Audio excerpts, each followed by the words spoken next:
We now move on to more stimulating events for the day, a panel discussion on bridging academia and industry, co-creating healthcare.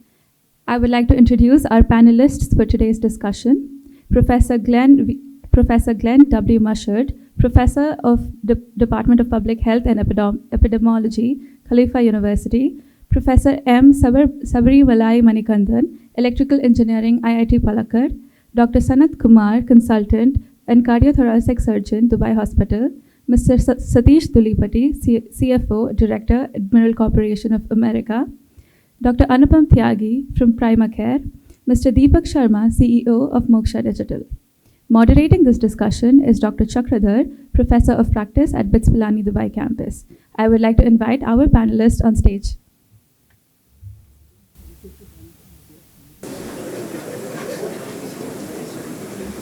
Good morning all. My name is Chakradhar Ayuni. I am a Professor of Practice here at the BITS Pilani Dubai campus. My main role is to facilitate this industry academia conversations, collaborations, co-curations, co-creations, solving the conundrums that arise from such an interaction. When I think of healthcare, it behooves me how I am able to manage myself, but let alone all of you who are managing health of other individuals, or communities and nations at large. The challenges of managing such a scenario, such a situation of immense complexity. I think this is beyond big problem. Healthcare of communities, of how we resonate and live in nature, in resonance with it. And what does spirituality got to do with all of that?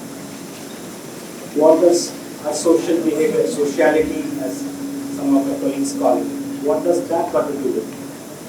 What does engineering and technology has to do with all of this? While we are all inundated with data, we have managed health without computers in the past centuries, or even millennia. We are now ushering into an age where longevity is a dream that many of our ancestors did not have. Even a few hundred years ago, being 25 or 30 itself was a miracle. Being 60 was probably a phenomenon. Today, almost all of us are in that age where we hope to live 60, 80, 100, 120. My own favorite saint from the Bhakti period, Kabir Das ji, is said to have lived 120 years. And he had to, because very early on he was ostracized from society. And his body of work came in that isolation. And society slowly began to adopt it, and he became centerpiece for our civilization. Very interesting to note, when Guru Gobind Nanak ji was 11 years old, he had met Kabir Das ji in Varanasi. I don't want to be presumptuous, but I'm sure there is an inspiration there, even for somebody like Guru Nanak ji as well. Moving to health today, and why we are here, the operational, the strategic, the tactical needs of industry, of hospital systems, of healthcare. How can that be served by academia? And can it be served by academia is what my colleagues are asking. And hearing our panelists earlier, they are already doing that. So there is a cue for us in all of your work. There's already a cue on how my faculty colleagues can support your work and take it forward. So I have just one question for you. Please give examples of collaboration recent collaboration that where you have worked across the industry academia divide? How does that impact social health? But also, I want our collaborations, our conversations to energize this campus. As the Director Sorry Banerjee was saying, we are in a phase where we want to reinvent ourselves.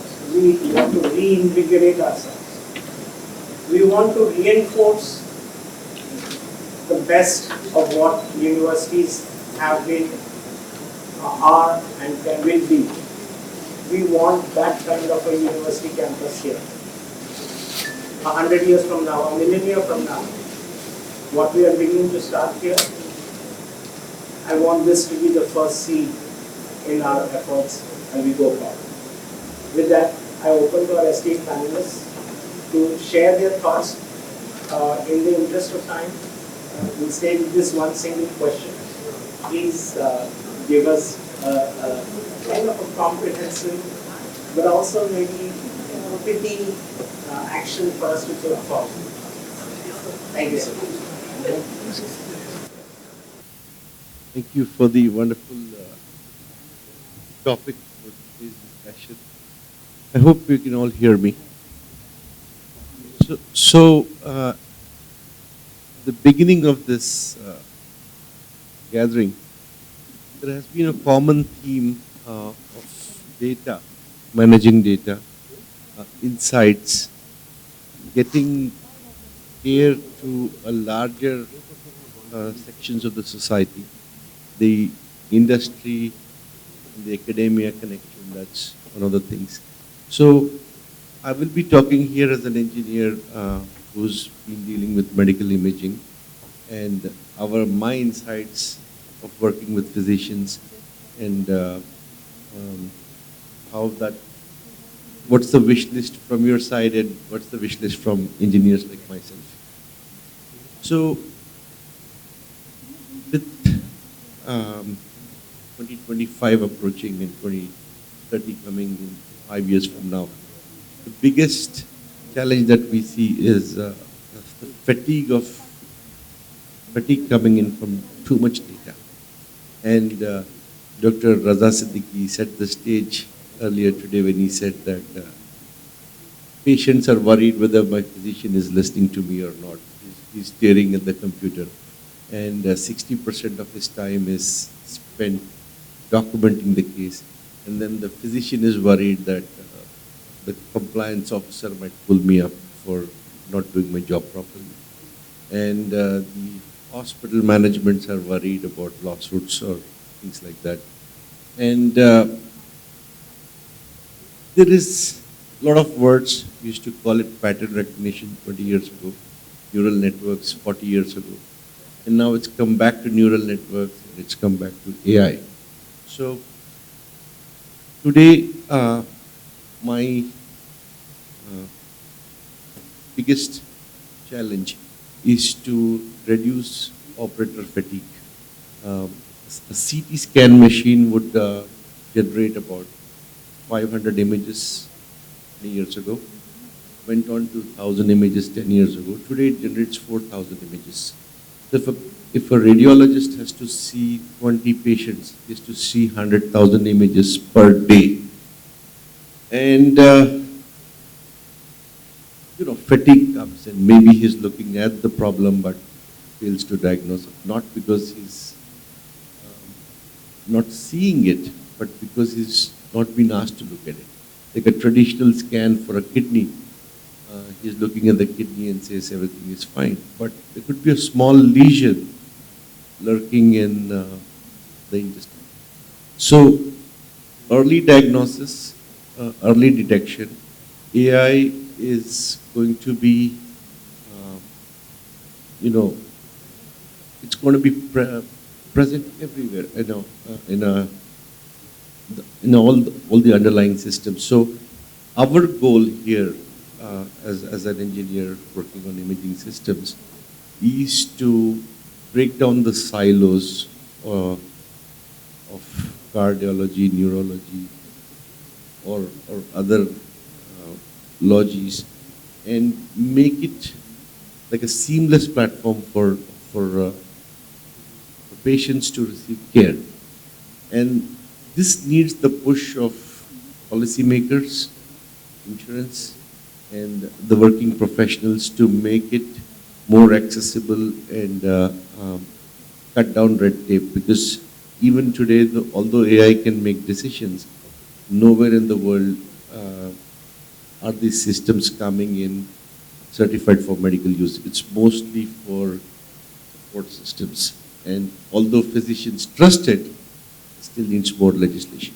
Now coming to the academia part, academia has always been at the forefront of pushing change, and I think it's a great time to be in this field because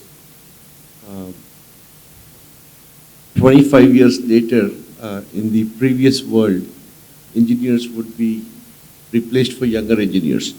But AI has leveled the field. There's such a talent shortage that whether you're 25 or 50 or 75, doesn't matter.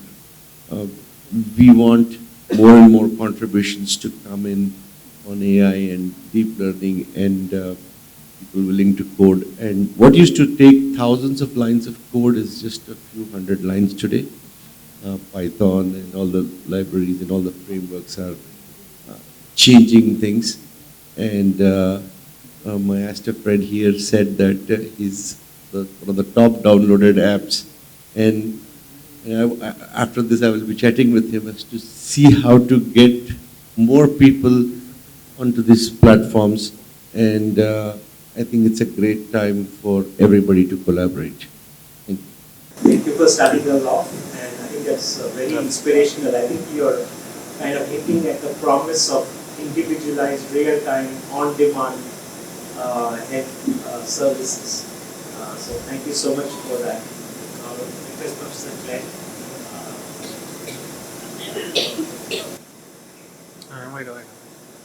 Am I audible? Yes. Okay, thank you. So, sir, you mentioned the spiritual side. I'm a Catholic, and as a child, you have to memorize certain things. There was the 7 corporal works of mercy: feed the hungry, water for the thirsty, clothe the naked, house the homeless, visit the imprisoned, bury the dead, and visit the sick. When I was a child, I took everything very literally. That is, if someone is in hospital or stuck at home, you must visit them, or at least call them or something. You don't run away from them, okay? Now, I see it metaphorically, okay? So, if you have a role in improving nutrition, in providing sanitation and clean water, affordable housing, all of these things, right? And also if you have a role in some way, direct or indirect, for the well-being of humanity. So, I'm in public health department, and I have some interchanges with industry and government and with, of course, the academy. I find that the impediment is the KPIs are different in these 3, and the timelines are very different as well, okay? So I'm working, this is the first time I'm publicly mentioning this, I'm working on what a kind of a proof of concept to create a relationship that benefits the industry and the academy. So I have a funnel. I spend time at incubators. So In5 here in Dubai, and Hub 71 is an incubator in Abu Dhabi. So I spend time, and I meet I actually very much like entrepreneurs, because entrepreneurs are always interested in creating something and taking things to the next level. It's very inspiring. And they're not afraid of failure. So that is a very resilient side of entrepreneurs. I always hear from the universities that, hey, we need to be more relevant to industry. But where the rubber hits the road, it slips. That is, we don't have an actual movement in that direction. In the UAE, the university where I work is literally one of the top universities in petroleum engineering, okay? But the university served as, in some ways, R&D for the petroleum company. So they were like, okay, we need to know something about the refining or the gas, oil and gas and so on, and so here you go. You scholars will figure this out, and they funded it. But, of course, the vision of this country is to move away from oil and gas industry. One of the major areas of growth is the medical field and the medical technologies, okay? And so, but these aren't going to come in by someone from the top saying we're going to fund your huge programs. It's going to come from the bottom up, I believe, in the entrepreneurs, the startups, or in the small and medium industries where most economic growth happens in most economies. So I have conversations with entrepreneurs all the time. And I say, hey, what are you working on? It's very interesting conversations, and I get to have some nice finger foods and snacks, at the events. It's pleasant. But the university doesn't really reward me for that. So what I am doing is I'm trying to find a win-win. Now I have right now a company that makes a cochlear implant. This is an implant that goes right into the hearing center for people with total hearing loss. There's a very high rate of hearing loss, total hearing loss in this region of the world. And so what we're doing is we are embedding our PhD students in that company. And so for the purposes of the PhD research project for their doctoral thesis, they must provide the academic value, which is my responsibility, and they must produce the value for the company in conversation, right? Because there will be academic questions, there will be the industry relevant questions, and the overlap of these is where the student must work. So the company receives a student to do some of their R&D, and for smaller companies, this is the first time they have somebody doing R&D. And then they have the advice of the faculty. The student ends up with a project after 4 or 5 years that is industry relevant and academically relevant, so they have industry experience, so they can move in either direction, right? And then the faculty does their job, because my job is to guide these students to have the relevant degrees and so on. But one thing happens at the university where I'm working is that if there is any intellectual property, patents that develop out of it, this patent can be shared between the faculty, the institution, the student, and the company, right? The exact balance is negotiable, right? But this is kind of the win-win-win-win as I see it. And I have one company, and we're close to signing this agreement, and this will be my proof of concept that I take forward to the dean and the provost in my university to say, hey, this is what is possible. This is what you say we want, and I've done it.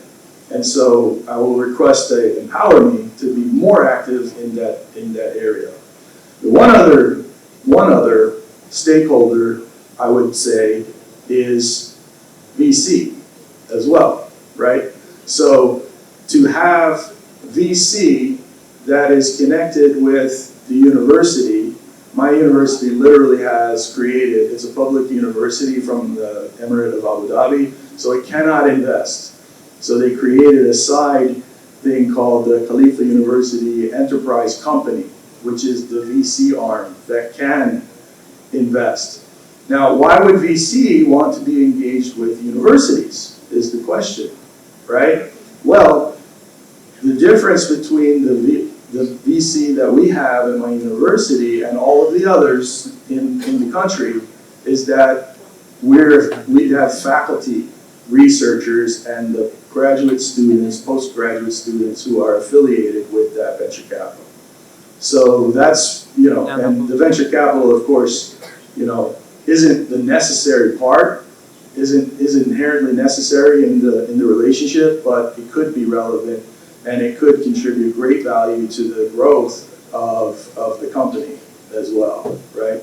So in that way, it's all a win. So anyway, that's sort of my model for industry academics. Fantastic.